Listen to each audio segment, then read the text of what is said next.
I am Jeff Foxworthy, and welcome to Gamekeeper Podcast. If you want to learn more about farming for wildlife and habitat management, then, buddy, you are in the right place.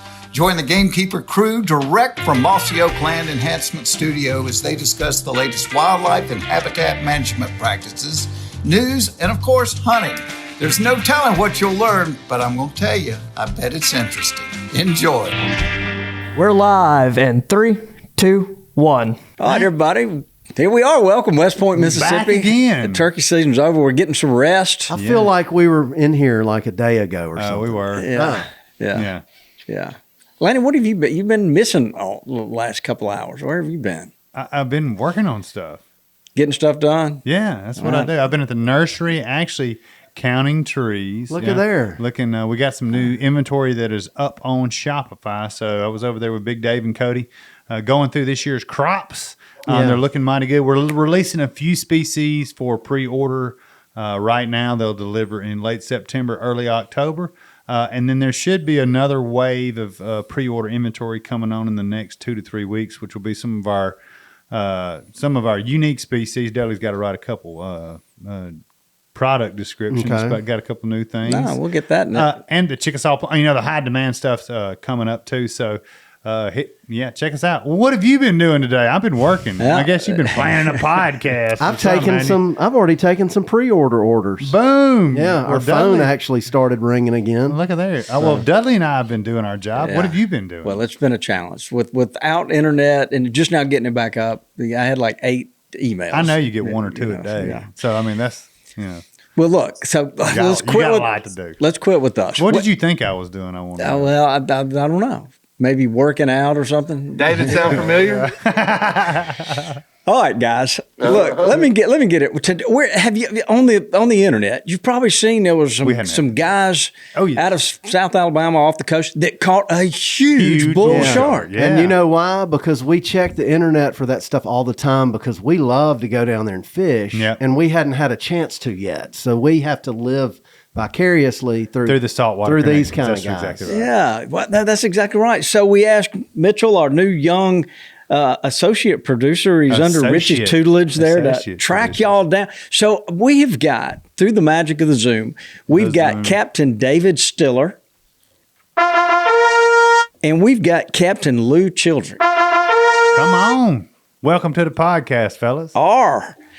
What'd you say? Well, that's kind of like pirate. It's not R. It's R.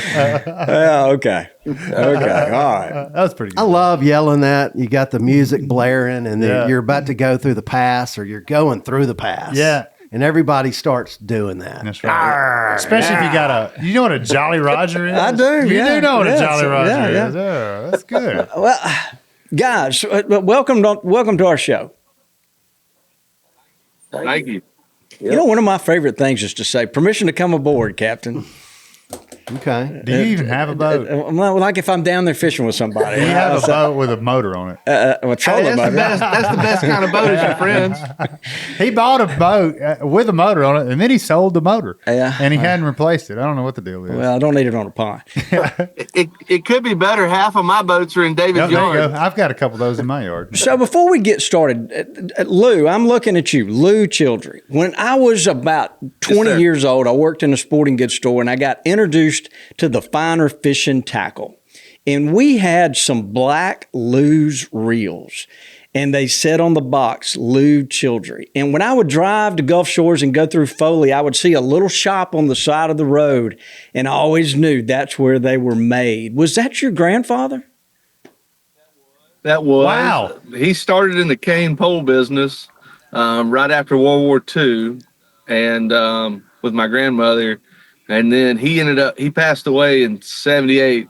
But by the time he had died, it was like a $20 million a year business. Golly. And he had, fishing tackle around the world and really kind of refined the bass fishing bait caster that you kind of see today. That was really I guess that would be his big, he brought Fuji guides into the United States. And brought graphite. Up until then, everything was fiberglass poles. So he really brought graphite rods, Fuji guides, and really the modern day bait caster to be. Wow, that's like fishing royalty. They were come fantastic. on. They were. No, I know exactly Well, what you're talking about. I tell everybody all the time the 70s and 80s had to have been a lot of fun. Yeah. Because by the time I came around, it was kind of, everybody was like, man, it was a good time. And I was like, well, I guess I'll go to work. It's cool. Now I got to deal with this. Yeah. Well, Wow. so Small back world. in the mid 80s, those reels they were very expensive, very but expensive. they were awesome. That's cool. Wow. Glad we put that. Yeah. together. Yeah. Well, as soon as I saw the name, I knew it. I still have a Lew's reel that I fish with. It was a little bitty spinning reel. Yeah. And Little gold I spin. still have one. It's incredible. Yeah. That's an antique.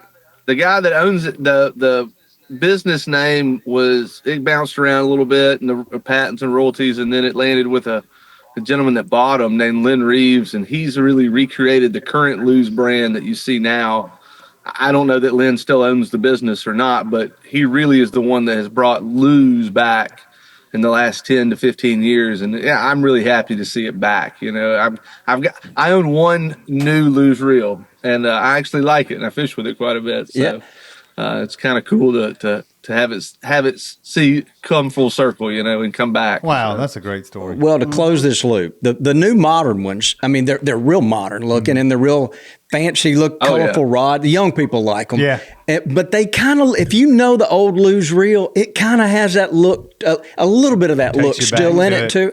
And then our friend Kevin Van Dam, I think that's what he fishes with. So they got to be good. All right. All right. Hey, that's a good kickoff, Bobby. Yeah. Well, yeah. So, Yeah. all right, David Stiller, are you related to Ben Stiller? No, I am not. I do not have Ben's money. All right. Well, this went downhill fast, didn't it? Yeah. I'm not related to Michael Phelps either. Oh, I never thought about that. So Y'all don't bring up any Wallaces. So, guys, can y'all tell us a little bit about yourselves? How in the world we want to know a little bit about you, but we want to hear the story of this giant shark. Well, just a normal day commercial shark fishing, just like we always do. And, you know, that's what we do for a living, you know, bring the sharks to market. Well, we just happen to be out there and we doing our normal thing. I had a couple new crewmen on the boat that had never seen nothing quite that big. And it was enough to make you swallow your chewing gum when we reeled that thing up. It just didn't realize it was quite that big till we tried to get him through the tuner door, and all three of us with gaff hooks couldn't get him through the door. Wow. So we had to put the big 5/8 stainless steel meat hook in his mouth and use the hydraulics to pull him through the door, and the hydraulics started.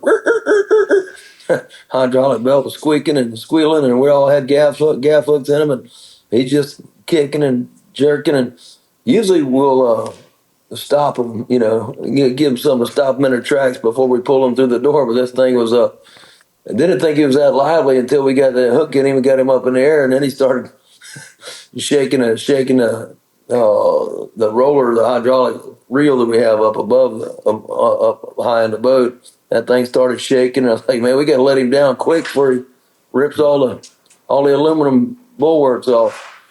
So it was pretty exciting. So they were commercial longlining and finding a lot of times with these big bulls, they'll actually go down the long line and eat the smaller sharks that you're trying to catch for market. So they saw those and then turned around and deployed what we use in the charter industry. We also run commercial experience charter trips where we can't use we have to use a modified gear. So they deployed one of those because a lot of times you can deploy one of those and it takes a lot of pressure off the reel, and picked her up on it and then circled back. So you kind of knew something was big there when you're bringing up sharks with heads and no bodies, and you're missing livers and stomachs, and you know you lose about 6 or 8 big fish to a big fish, and it's kind of how you know one's there. But just she was big, you know. Yeah. Good. You can usually tell what's been eating the other sharks by the teeth marks, whether it was a bull or whether it was a tiger. That nice clean cut, just clean as can be, you know it's a bull because they don't have to twist off a chunk like a tiger shark does. So we knew it was a big bull. We threw the buoy out there and I just see what happens. And and the next thing you know, that thing was tracking. It was running about 2 knots The buoy was moving about 2 knots, kind of like on Jaws. We didn't have to use a 55-gallon drum for a buoy or nothing like that, but So started pulling up. was he or she hooked on the long line, or did y'all just No, know it was actually there? hooked on our buoy rig. We just dropped a single hook off on a buoy. Oh, when y'all were pulling fish up that had been eaten in half, and then you threw the buoy out so there. we were still hauling gears. We just dropped the buoy off and let it and see what happens. Because we weren't getting it on the long. Our 700-pound test leaders were being chewed off one after another after another. Wow. And so I knew it had to be a big bull. So we threw the buoy out there with some cable, with a little bit of cable on the end of that leader to the hook, and that's what got him. How big a piece of bait was on that thing? Yeah. Not much. All we had was 2 mullet heads on it. Huh. Yep. 2 mullet heads. So I'm trying to picture this. They're working these long lines, and realize there's something eating all our sharks. Yeah. And so another shark. Which that story is incredibly common. If any of y'all have ever fished in the Gulf or probably elsewhere, I mean, you drill in some heads. I mean, it seems like you're always reeling in, a half-eaten fish that the tax man got. Mm-hmm. It's frustrating. It does. The tax man always gets his. Well, so from the time this buoy started moving, kind of somebody tell that story. Well, we were still hauling our gear, so we had to keep hauling our gear. And I wasn't even paying no attention to the buoys. We have a little tracker on it that we can actually look on our chart plotter and follow it and see where it's at. So I didn't even bother looking at it till we got done with the gear, which was probably 2 hours later. We got done hauling our gear, and then we went back. Oh yeah, I forgot we got a buoy overboard. Let's go and see where this thing's at. Well, that thing's a mile and a quarter from where it's supposed to be, and it's doing 1.8 knots. Let's better run this thing down and see what it is. And anyway, we ran it down. By that time, she was probably a little tired from dragging that 12-pound dumbbell around that we had on the bottom of it. Yeah.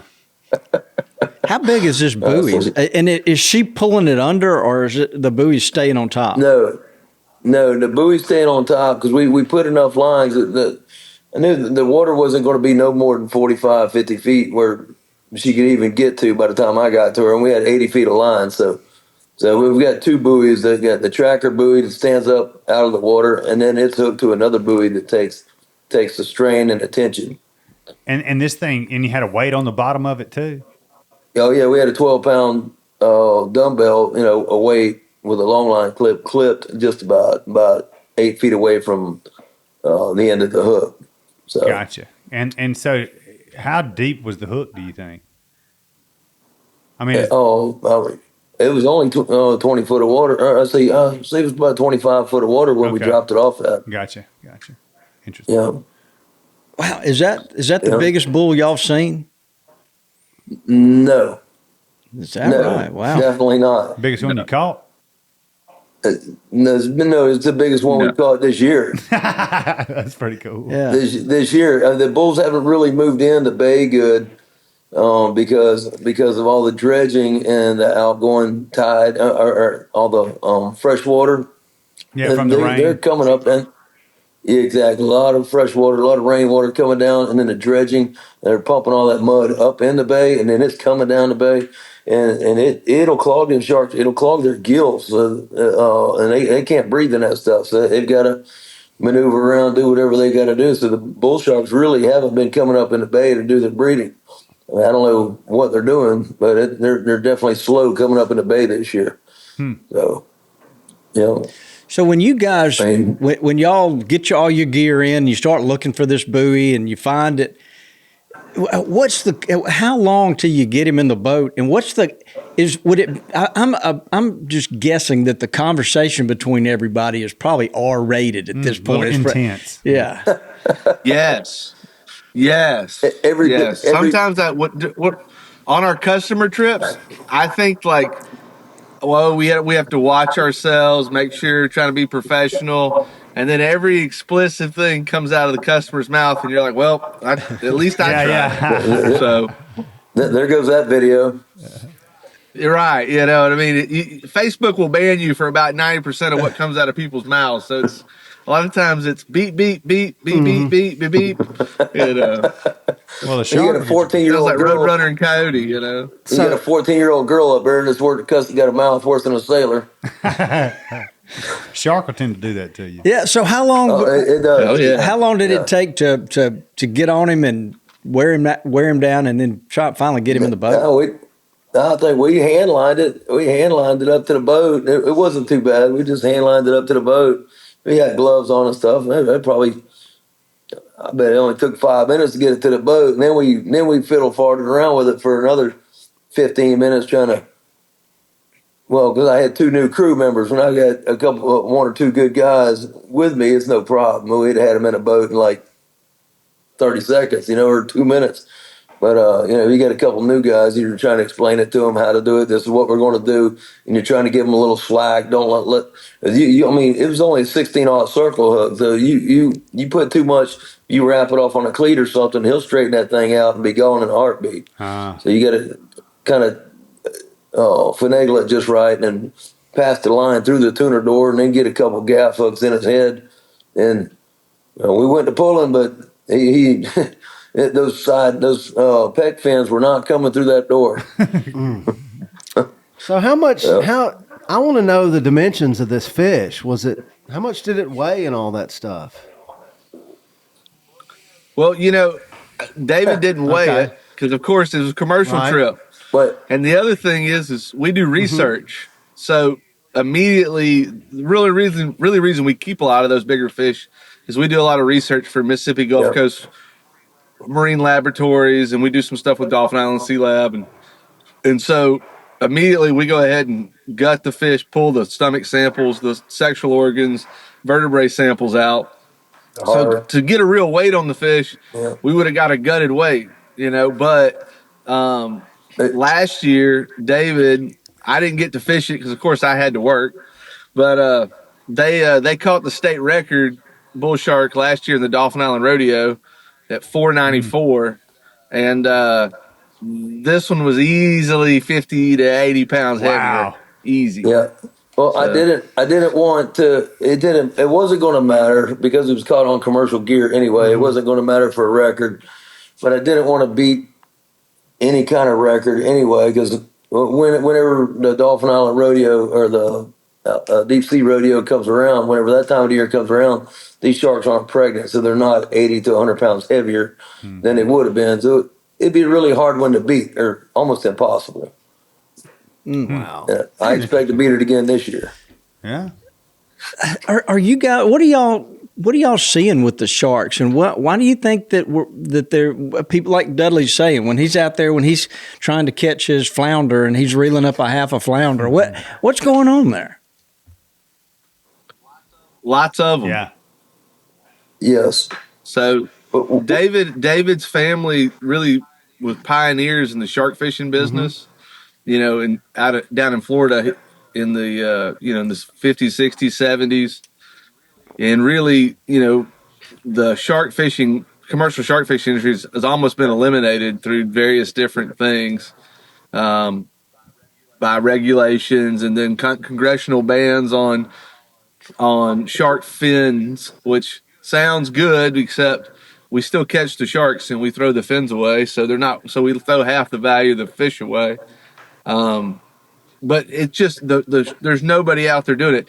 You're looking at one of the last of the Mohicans right there in front of you. So that's about really, there's just nobody taking these fish out of the ecosystem like there used to be, and there's a lot of protection. And to be honest, there's a lot of people feeding them snapper. Yeah, it's wild to think and I'm probably getting this wrong because I hadn't been paying much attention to the shark world, but. So supposedly there's a global shortage of sharks, and that's one of the regulations. But then in the Gulf, from my experience, I mean, it seems like more and more and more every year. Is it just the conditions in the Gulf are that good and not the rest of the world? Or, I mean... It's in the U.S. The U.S. we've been regulated to the hilt, and over-regulation is a problem. And they've overregulated and basically ran everybody out of business that was in the shark industry. It's very hard to make a living at this anymore. We're one of the 3 left in the country actually making a living at this. Wow. Doing what we do. So and there's going to be no catching up. I mean, you'll never get back to the levels of sharks what they were in the 80s and 90s and 20, 30 years ago. You'll never get back to that level unless you. I don't think there's no way you can ever get back to it. And were you saying we're only going to have a bigger and bigger. So were there more sharks in the 70s and 80s? Sorry about that. Were there more sharks back then or bigger sharks? Oh, yeah, there was a lot. And you had 1,500 permitted vessels and about 700 active commercial shark fishing boats that were long lining, gill netting sharks. And when I was 17 years old, we were hauling, 7,000 or 8,000, 10,000 pounds to 10,000 pounds a day from St. Augustine, Florida, over to Bayou La Batre, Alabama, so they could process them. And then we'd haul sharks to Pompano Beach and Miami and everywhere to try to build a market on these sharks. And we were actually building a market on these sharks, 35, 40 years ago. And, trying a lot of the guys were catching the larger sharks, but we were catching the smaller sharks. It seemed like the market wanted that smaller shark, and we get less money on our fins, but we got a lot more money for the meat. And so my uncle was the top producer she's 20 or 30 years in the country, and we've been a top producer for the last 20 years in the U.S. of shark. So one more. So I'm just trying to get clarity here. You think the shark fishery was better in the 80s than it is today? There was more sharks back then, or bigger sharks? Well, there was more sharks back then than there is now, but the populations are growing and growing and growing. Because there's nobody harvesting these things and taking them out. They're just feeding on every snapper, every snapper reefs, and every reef you get to, they're covered up, and you're not.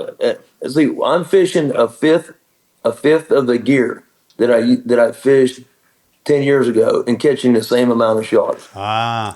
So that'll pretty much tell you, see, I don't want to run so much gear that I catch so many fish that they rot on me or I have to throw them back overboard. We want to be able to work them fast, keep them in really good shape, pristine condition, and ice them and chill them.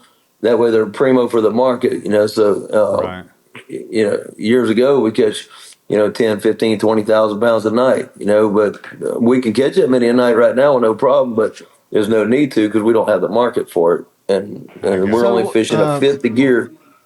Go ahead. Yeah. Does that make sense? Describe what your market is. Like so you're selling who eats sharks? I've eaten them. And what species are preferred? I've heard. I think Makos are supposed to be good. I've eaten black tip. The market for what really the meat market is targeted is really a smaller fish. So imagine like you've seen on Wicked Tuna when they cut a tuna and they sell it as a tube or a core. Mm-hmm. There's no head, no fins, no guts. Mm-hmm. That's really the market we're looking for, is that 30 pounds or less. Okay. So, and the big thing is not that the bigger fish are bad or any of that. It's just those fish fit in a fish box. Yeah. And it's all about if it fits, it ships. Right. Yeah. So logistics. Shipping is such a major part of the cost now.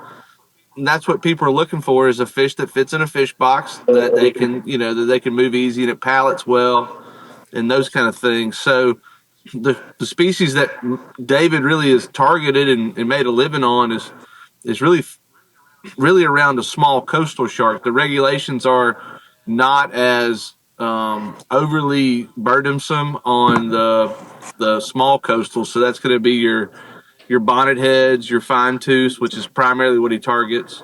Everyone, if you've ever heard someone said, "I caught a sand shark," that was a fine tooth. There is no sand shark. But it looks sandy, and it lives on the sandy bottom, so everybody calls it a sand shark. And then used to have the black nose fishery, but we don't have that anymore in the Gulf for some reason. And so that's kind of the small coastals. And with those, you catch the black tips and the spinners and the smaller bull sharks. And that's really that primary meat market, wouldn't you say, David? Yeah. Yeah. Yeah. The secondary markets are going to be your bigger fish, like the bigger bulls, the lemons, those big spinners, bigger black tips. Yeah. There's not a big market for tigers, but you catch and sell a few. Yeah. Smaller ones. That's right, the smaller ones. And people don't think, a lot of folks think the bull shark's just too tough. They're just mean and they're tough. But we took some to the restaurant the other day on a charter. We went into the restaurant with the customers and had them blacken and grill some of our that bull shark. And man, the girl that doesn't even like fish, she said, I don't eat fish, but this is the best stuff. And she's like, can you please fillet one of them things so we can take home? Mm-hmm. And wow. Yeah, people just don't know how good they really are. It's the pork of the sea. I've cleaned, I hadn't ever had it at a restaurant, but I've caught small sharks and cleaned them and filleted them and fried them. They were delicious. Have you really? I sure have. I've even made ceviche out of them. I might be why I have worms or something, but nonetheless, it's pretty good. The pork of the sea. That's the pork of the sea. Old pork chop. Yeah. That's what I can't wait to have my little can, and I can call it one time canned shark. Yeah. The pork of the sea. The pork of the sea.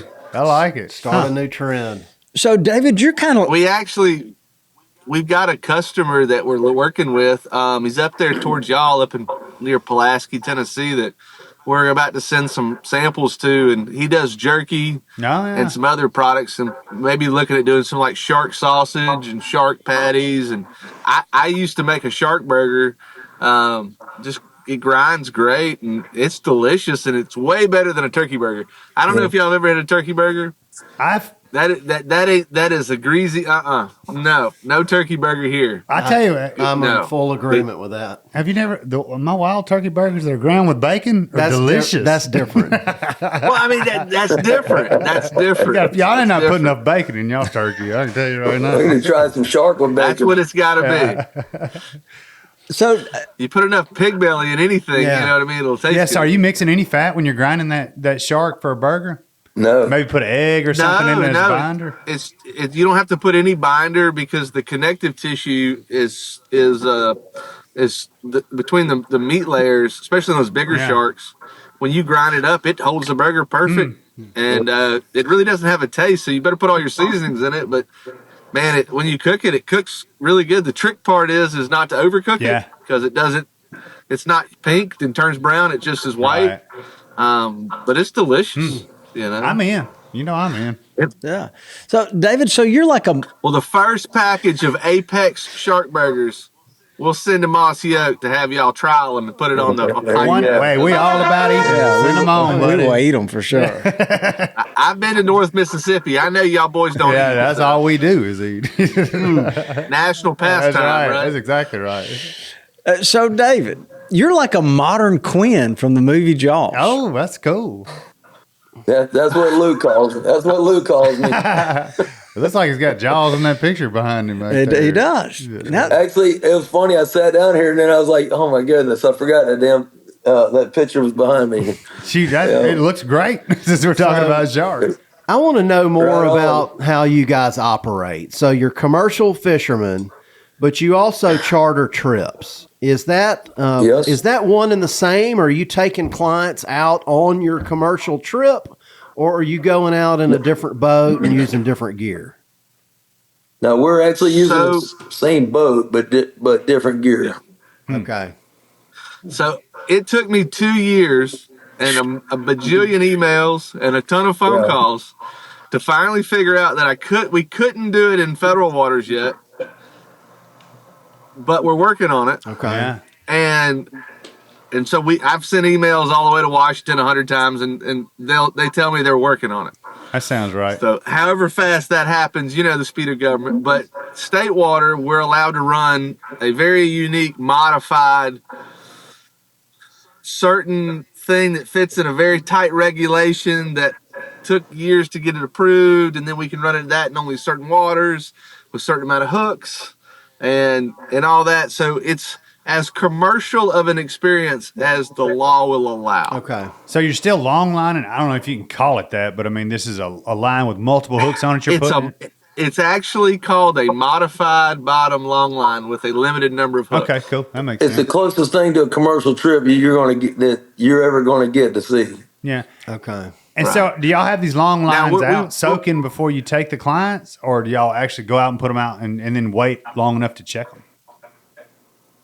We take the clients, we pick them up, and then we take them out and set some gear, and then we do some trolling, catch some mackerel, bonitas, ladyfish, hardtails, just fill it in a little bit while we're setting buoys and setting our gear, and then by the time we get done setting some gear, we'll come back at the beginning and start checking stuff, and sometimes we know there's fish on the line, and sometimes there's not. We just pick it up, let them throw the grapple hook out and check it, and grab the buoy and pull it to the boat, pull the line in, like hand line it in, and check the bait and swap it out.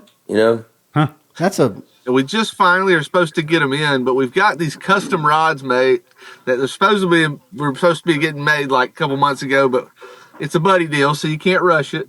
But where we'll actually be full wind on, so we can actually take the buoy gear, clip off the buoy, and wind the whole thing onto imagine like a 130, imagine it's a deadly catch kind of. I mean, not deadly, but a wicked tuna setup. Where they're actually gonna be able to fight the fish live on a large rod in the transom, which helps a lot of people that aren't because the hand line thing, you better be careful because you can't get hurt, but also it's tricky to not put too much pressure on the fish and not put too much pressure on you. Yeah. So.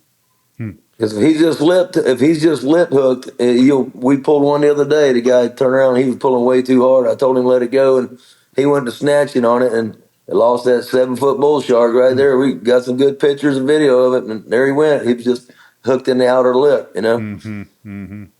And so where, without being too specific, are you guys running up and down the beach, or are you staying? I mean, what kind of habitat are you guys We fish in state waters, Okay. so we can fish anything state waters wise. So that's 3 miles out in is where everything we can fish. So yeah, the fish move a lot. Yeah. Yeah. So we have two boats in the charter operation. One is over in Orange Beach, and then David runs the commercial boat, the Orca, out of Fort Morgan. So so it's kind of unique because you can cover a ton of water, and sharks cover a ton of water. They live in every kind of salinity you can imagine. They've had sharks found in Miller's Ferry. Oh, yeah. Bull sharks up there supposedly. We've heard that at Claiborne Dam. That's 100 miles inland. So so you got to be on the move and chase the sharks. Trust me, it's not like we just throw out a hook and go, oh, they're here. Mm-hmm. It just seems like there's more detail involved with your average charter trip. It sounds like your folks are getting to participate more in the whole kit and caboodle, and they're learning a lot more too. Mm-hmm. That's right. Well, the one cool thing is let's say you go on a 6-hour charter, it's not a 2-hour boat ride, an hour or two of maybe fishing and then 2-hour back. It's pretty much, it's filled the whole time with something. So a lot of people that are a little hesitant about running way offshore, you get to catch a huge fish, the potential of a huge fish within sight of the beach. So that sometimes that's reassuring to people, and sometimes they're like, well, I was just swimming there. Yeah, so there's two sides of that coin. Yeah. That's right. I'll have to tell my buddy Martin about this. He loves to fish, but if he can't see the shore, if he's told he can't see the shore, he will not get in the boat. Oh, really? He don't love to fish too much. No. Some people just have phobias, Lanny, did you hear the name of David's boat? I didn't catch that. The Orca. Is it the Orca? Yeah. That's awesome. You know who else was I know the Orca. Actually, my boat, I named it the Orca. Is that right? Although it's not a shark fishing rig. You know what? Well, the story of the Orca was the boat for most of its life was affectionately called the Pancake. I don't know why, but it was called the Pancake. Because my grandfather had a boat. My grandfather had a boat called a Pancake. Because every time he come into the dock, he was smashed down like with a load. It was so smashed down in the water, I said, hey, she smashed down like a pancake because he always come in loaded. Full of sharks. So he had one called a pancake. I like the pancake. I guess that could have been a reference to a casting net as well. I like that. That's true. Right? So the pancake got a facelift about 2 years ago, complete overhaul, major facelift, and it needed a name change because everyone that walks by goes, "Oh, you got a new boat." Gotcha. And it's like, well, Okay. sort So of. in there a little bit of folklore about changing your boat name? Well, it needed a name change. I think it had some juju that was on it that needed to go away. Sense. So. That makes sense. They were willing to take that. they were willing gamble. to take the risk. Yeah. I got you. Yeah. Well, that's a very appropriate name, I would say. So earlier you guys mentioned the dredging. I don't want to get too political here, but do y'all have an opinion on that? I mean, is it something that has to be done, or could you fill me in on that? My day job is an engineer, and for port services. So my day job is directly connected to the success of the Port of Mobile for a lot of it. And so I'm very economically driven. I think it's a great thing. Two big things I wish they would do is I wish they would slow the boats, some of the shipping that goes up and down Mobile Bay. They run fast enough that they throw one heck of a wave that really, because it's a groundswell, does a lot of detriment to any kind of seagrass on the floor. But this open water dispersal of dredge material, that's not really controlled by the state. That's controlled by the Corps of Engineers. And so it is, and David can attest this, they started about a year and a half ago, year ago. And David's been fighting with this silt that comes down because he pretty much net fishes, for those smaller sharks, about 60% of his sharks are landed, 70% are with a gill net, because you can size the gill net To catch this mesh to the size shark you want. But a lot of people have a misconception that gill nets kill everything, but they're very selective on the size fish, especially with sharks, because the fins are out there. You can run a big mesh and everything else swims through it. We don't catch anything but sharks. But with that silt coming down on an outgoing tide, or you get kind of a weird swinging wind or something, Mobile Bay will turn into a desert.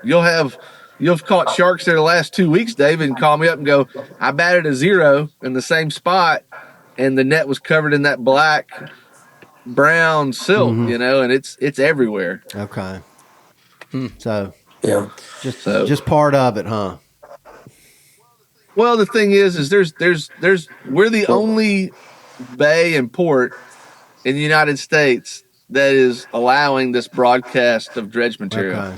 They're pumping it into the bay. Instead of pumping it offshore, they're pumping it up in the bay too, as well as offshore. But it just ain't good. That stuff needs to go elsewhere, like way offshore, But So I don't know. They're having meetings. They used to do Go ahead. Yeah, they used to do impoundments, like they would put the dredge spoil on land actually for years, and this is actually the first time that they've done this open water dispersal in the bay ever. So I don't know why that it's being done now, other than cost. That's the only thing that would make sense. Yeah. Hey, so when you guys have clients and y'all have these long lines out, and you've got how many sharks could they potentially see in a night?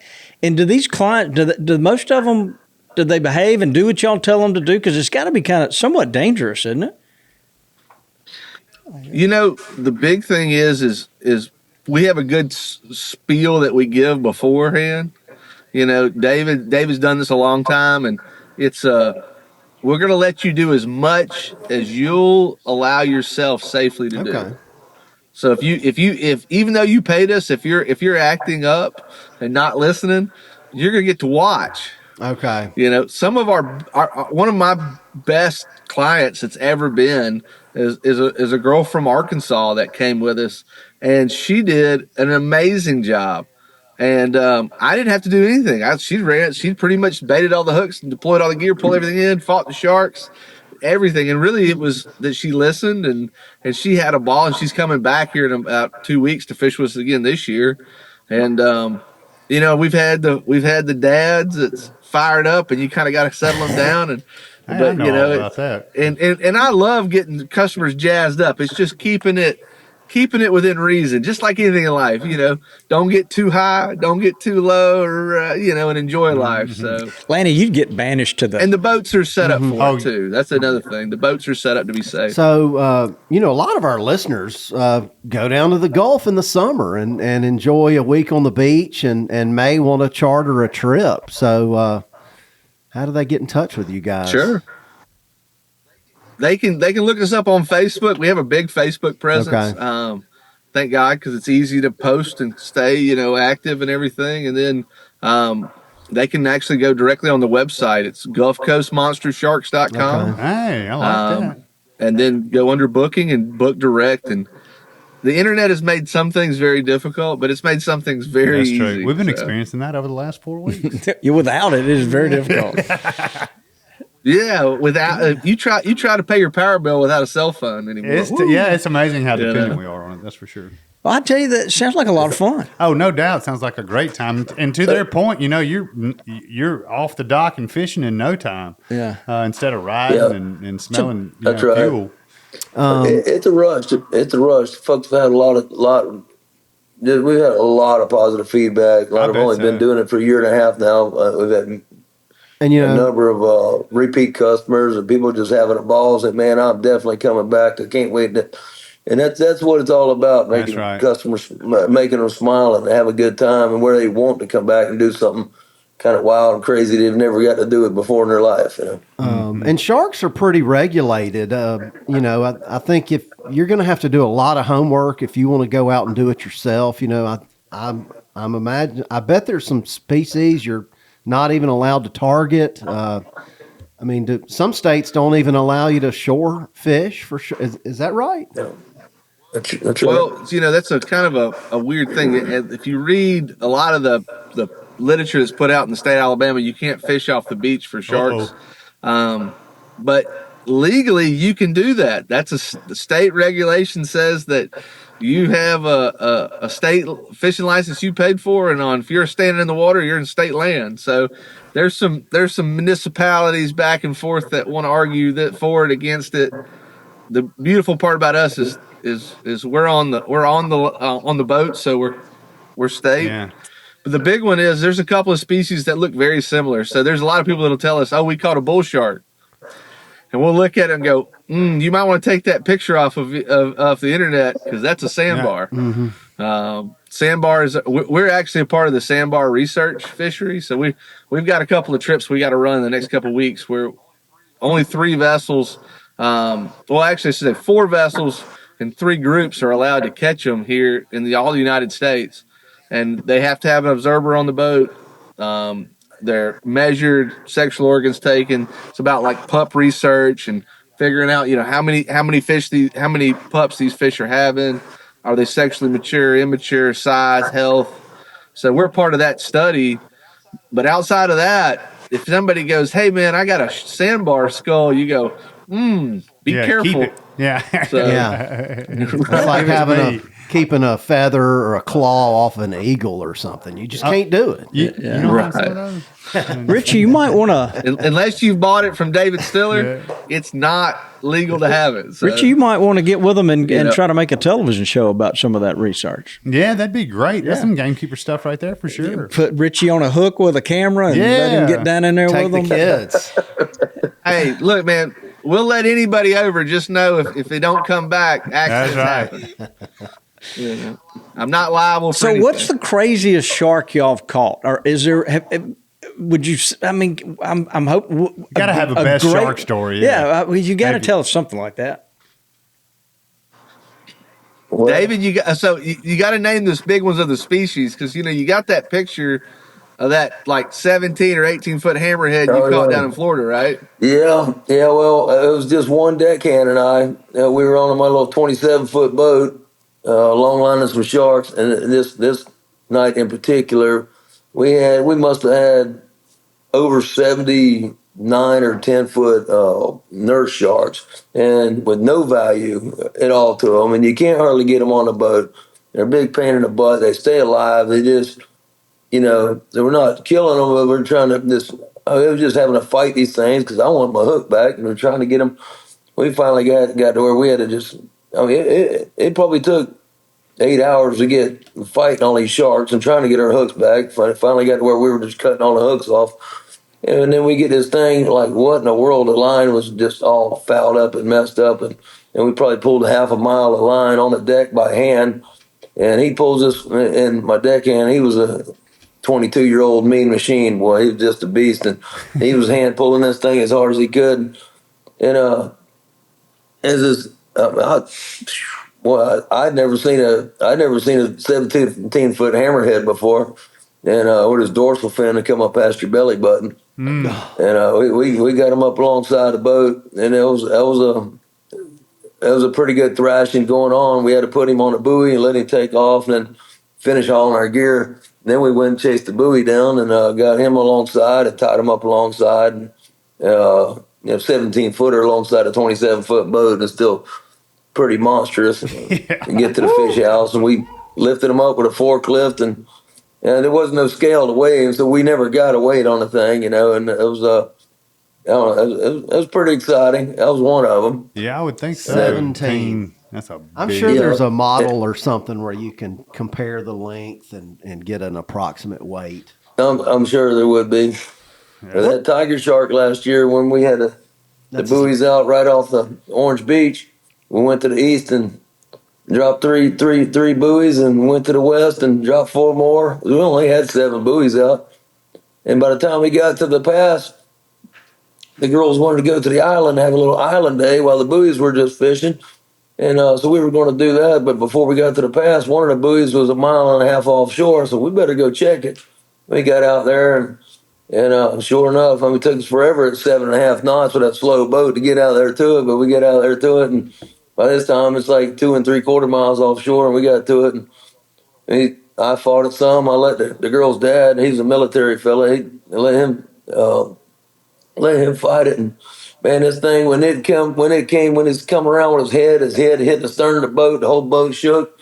And he threw water. When he swung that tail, the girls were up in the tower, up in the tuna tower, and they got soaking wet from the water that tail slung. that much water. They're all screaming, "Oh my God, it's tripping out." And long story short, we ended up getting that 12-footer in the boat, and we went on in there, took them tacky jacks, and I think the whole restaurant came out to look at that big 12-foot tiger shark hanging up on the deck. I bet. And all the dolphin cruise boats and all the parasail boats going right by us, 10 feet away from us. They're like, yeah, they're all excited about it. So we've had a lot of positive feedback down here in Alabama. We don't get a whole lot of, "Oh, why would you do that?" and stuff like that. Right. Everybody. No, there's a lot of sportsmen down there. A lot of gamekeepers. A lot of high five. Yes, sir. Look at that. Yeah. You got any scars? Tacky jacks, that's a fun establishment. That is a fun one. You got any scars on you from like shark bites or anything like that? Yeah, I got a couple. Just a few. Yeah, not bad. Not most of the time. It's a dead shark that gets you. But my deckhand, them little fine tooth sharks are just as mean. But they'll play possum when you're trying to unwind them out of that net. They'll play possum, and right when you get that hand close to him, that jaw will come out. And he one last week he grabbed my deckhand. He got his hand, and it was, all in a blink of an eye. His glove was on the ground. I don't know how his glove came off his hand that quick, but it was on the ground. I said, "How bad is it?" He said, "Cap, you ain't gonna believe it. All I got was a scratch. Look at this." He learned his lesson though. Don't get too close to that mouth. Are y'all using chainmail gloves, or just no? Gee, Them blue rubber Atlas gloves. Oh yeah. Lanny, we're always in here. We always have these interesting guests, and you're always on your computer. What's up? I'm looking at Onyx the whole time. I love that, but I love the desktop too. My favorite thing is Bobby doesn't know how to shut his computer down, Yeah. so I can go in there and share his pins to my account. That's what you were doing in there this morning. Yep. Back during deer season, I shot a couple of big bucks. Of But course. As I'm looking for them, I Couple. can turn on this tracking feature. Yeah. And I can see where I've looked. And I use that feature too for spreading seed, spreading fertilizer, spraying. It It really keeps you on track. Onyx is a great company. Look, we know Jared. They're hunters, They just are. like we are. Yes, So they're no serious doubt about about this. The way they've designed this thing, a hunter and a gamekeeper can take advantage of it and make their property better. Use coupon code Mossy Oak to save 20% off of your Onyx subscription. Yeah, and Mac, you shouldn't do that now. Richie, you got to help me. Okay. Hey y'all, Jimbo here with Drake Waterfowl and Old Tom Turkey, talking about some of our new turkey stuff for this spring. This is going to be my favorite, and I hope everyone else's, the Throwback 80 collection. This is heavy duty, rugged, durable, pre-washed, 100% cotton twill that comes broken in and comfortable from the get-go. You'll love it. It's just like the old stuff you used to wear. Double layer reinforced on the knees and elbows to kind of help it hold up when you can't call and gotta crawl. Triple needle stitching for added durability. This is nice stuff. I promise you'll like it. Check it out at a dealer near you or drakewaterfowl.com/Old Tom. You'll laugh. The ones that always get your boot, it's always when you get a brand new pair of boots. It's never the old pair of boots you had for a year that are all wore off. It's the brand new pair of boots you got out of the box. You walk by the dead sharks. They're all sitting there, and all of a sudden one reaches over and goes, right on your toe. And you're like, what? And there goes your brand new boot. Yeah. You know, he doesn't actually bite you, but he just destroyed your brand new set of boots, and now you got wet feet the whole time. As long as you got enough room to draw that toe back real quick, That's you know, right. he can't take the toe with I him. get a couple extra sizes. I mean, Those Cajun right. Cajun Reeboks. yes, sir. Hey, There you go. you know they catching fish when they got them boots on. I tell you what, I bet it'd be a lot of fun to hang out with these No guys. doubt about it, it'd be fun. I think they'd probably have to calm me down a little bit. That you would be banished to the down below. they wouldn't Yeah. banish me. They just tell me to calm down a little So bit. what's the best bait to catch a shark? What's the premier bait? Man, it seems like mullet. Mullet is the bait of choice. As long as it's fresh, it's got to be fresh. Yeah. Stingrays work good. Oh, They stay on the yeah. hook a little better. They do. You're right. You're right. That kind of helps. But, you know, as long as the fish are biting and they're biting quick and you're not fishing on the bottom of the bay where the crabs eat all the bait off, the mullet head's pretty hard to beat. Okay. Yeah. And it's free. Hey, that's right on our price list. That's right. We like free, don't we, Bobby? That's right. That's in the right, budget, you know. man. What else do we need to be asking these guys? I mean, it's like, when can we come down? Is that what it is? Yeah, that would be a good one to ask. And but we really would. We need to talk to y'all about maybe sending Richie Yeah, and film especially something. documenting all the research you're doing. That's super cool stuff. Y'all probably don't even know this, but on Tuesday nights on the Sportsman on the Outdoor Channel and In third and fourth, and Sportsman on first and Sportsman second. Channel this time of year, we've got a television show called the Gamekeepers of Mossy Oak. There you go. It's all about wildlife conservation. We could do a show about you guys. Well- I'm shocked that y'all hadn't heard of it or watched it.